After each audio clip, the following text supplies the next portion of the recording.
Hello students, मैं आप सभी को फिर से अपने चैनल पर स्वागत करता हूं। आज मैं आप लोग के लिए एक टॉपिक लेकर आया हूं, भ्रूण का विकास। यानी कि भ्रूण का जो विकास है एक बच्चे के रूप में कैसे होता है उसके बारे में जानना है। तो ध्यान दीजिएगा कि आप लोग को ध्यान देना है कि जब कोई महिला अगर प्रेग्नेंट होती है तो उस समय प्रेग्नेंट होने क्रम में उस समय जो भ्रूण होता है ना, एक छोटे से आप खरगोश का एक बच्चा देखे होइएगा, उस खरगोश की जो बच्चा उसके समान होता है और वह धीरे धीरे कैसे एक जीव के रूप में विकसित होता है और इसकी प्रक्रिया क्या है आज मैं आप लोग को बताने वाला हूं। तो ध्यान दीजिएगा, देखिएगा कि महिला के प्रेग्नेंट होने के एक माह के बाद यानी एक महीना के बाद जो क्या होता है ना, उस जीव का सबसे पहले हृदय का निर्माण होता है।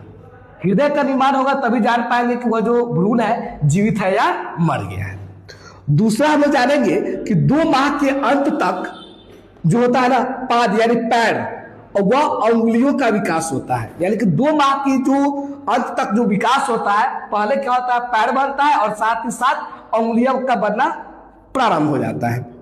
तीसरा ध्यान रखेंगे कि पहली तिमाही यानी तीसरे महीने में क्या होता है, 12 सप्ताह के जो बाद होता है ना, उसमें प्रमुख अंग बनते हैं। कि क्या बनते हैं? प्रमुख अंग तंत्र का बनना प्रारंभ होता है। प्रमुख अंग तंत्र में हम लोग कह सकते हैं आंख, नाक, कान, मुंह, ये सब बनता है।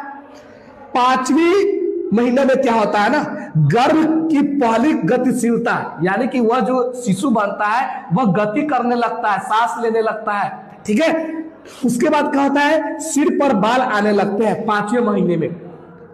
अगर ध्यान दीजिएगा 9वें महीने के अंत तक जो होता है ना, गर्भ पूर्ण रूप से विकसित हो जाता है और क्या हो जाता है, उस जीव का प्रारंभ या जीव जो होता है ना पूरी तरह से उस समय विकसित होकर क्या होता है, गर्भ से बाहर निकलता है और पूरे संसार को देखता है। आशा करता समझ गए होंगे। धन्यवाद।